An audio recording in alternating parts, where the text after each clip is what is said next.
আরবিতে একটা কথা আছে, আমরা প্রায় শুনি, ইজা মাতাল ইনসানু ইনকাতা আনহু আমালুহু ইল্লা সালাস, সাদকাতুন জারিয়াতুন, ইলমুন ইউনতাফাউ বিহি, ওয়া ওয়ালাদুন সালিহুন ইয়াদউ লাহু। তো কথাটির বাংলা হলো,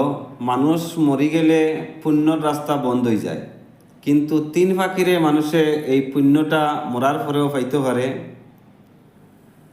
যেমন চ্যারিটি করছে, যেটা কন্টিনিউয়াস, কিবা তো এমন জ্ঞান রাখিয়া গেছে যেটা দিয়ে মানুষে ফায়দা পাইব, কিবা তো কোনো বালা সন্তান সুসন্তান রাখিয়া গেছে যে সুসন্তানে